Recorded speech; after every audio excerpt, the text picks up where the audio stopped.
In July 1870, the French government started a war with Prussia to defend their honour, after some political manoeuvring by Otto Bismarck. The French fell into a trap and the war went disastrously for them. This led to a unified Germany where the King of Prussia was named the Emperor in January 1871. Austria was not included in this though.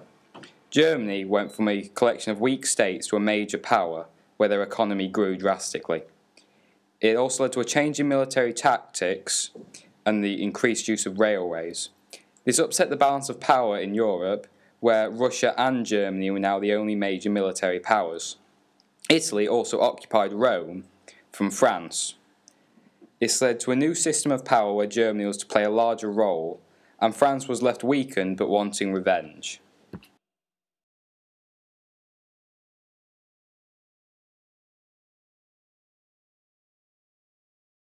Germany was centrally located, so it held the balance of power for whether there be war or peace in Europe. From 1871 to 1914, it grew in economic power, becoming the greatest industrial power in Europe, basing it mainly on heavy industry, so iron and steel production, and new chemical manufacture. The Kaiser was seen as a supreme warlord and had the power to appoint and dismiss his own ministers, so he could go over the head of the Reichstag, the German parliament, although it still had some control in passing laws. There were huge social tensions in Germany between the working class who worked in the factories and the traditional Prussian landowners. Prussia typically had a policy of cooperation with the conservative Austria-Hungary and Russia. However, some thought that they could ally with Great Britain because they were both Anglo-Saxon.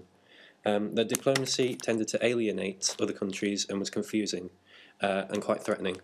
They had 6 million soldiers, which is quite a high number, and lots of foreign trade and shipping, particularly of their steel production.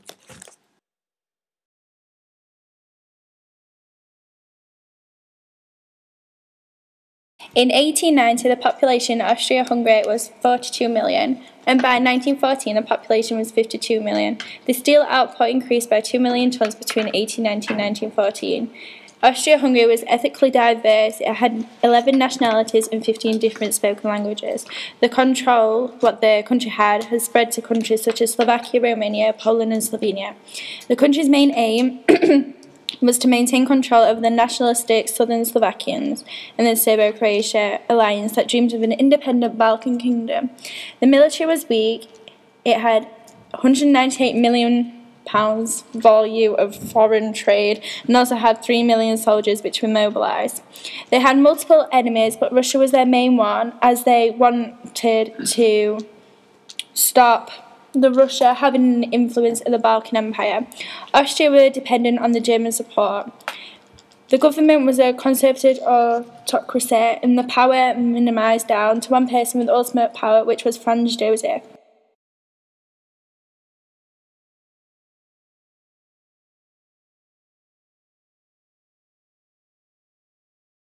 The German foreign policy was aimed at keeping France isolated in Europe. By 1914, France had found 2 allies, Britain and Russia. They only had one real enemy, which was Germany. France had a huge overseas empire in Africa and the Far East. France remained an agricultural nation. France's national income was almost half of Germany's. France planned that if they went to war again, they would make an alliance with Russia.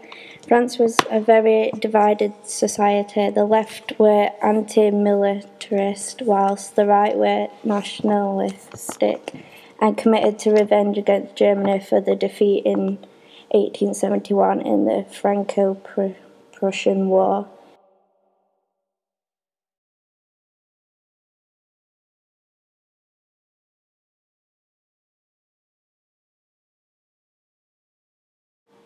Russia was ruled by an oppressive autocracy with an absolute monarchy governed by the Tsar Nicholas II in 1900.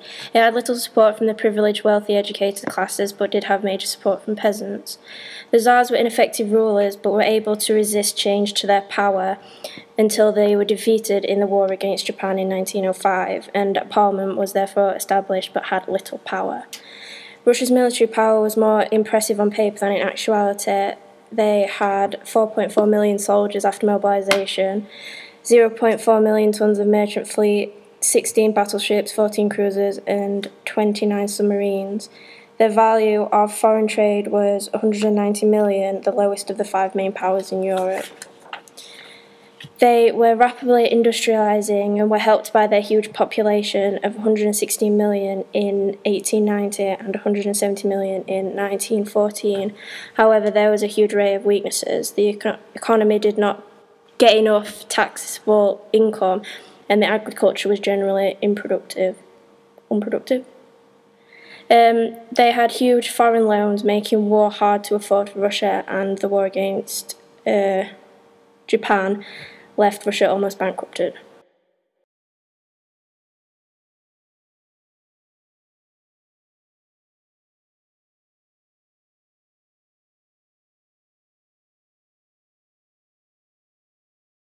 Great Britain was a leading power in Europe and had a dominant role in international affairs.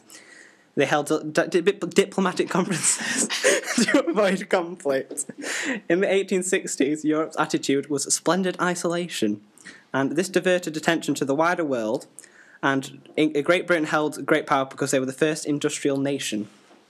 They had an established parliamentary system, which was a democracy, and the monarch reigned, but did not rule, and had to share power with the middle class. It had colonies across the globe and a large navy. Britain remained a fairly weak power in military terms, as they had a small army compared to European powers. They controlled much of the globe, allowing connections and maintaining peace, but the power was overstretched and they could not afford to go alone. But they wanted flexibility in their friendships, which led to Berlin and Paris being unable to predict Britain's actions.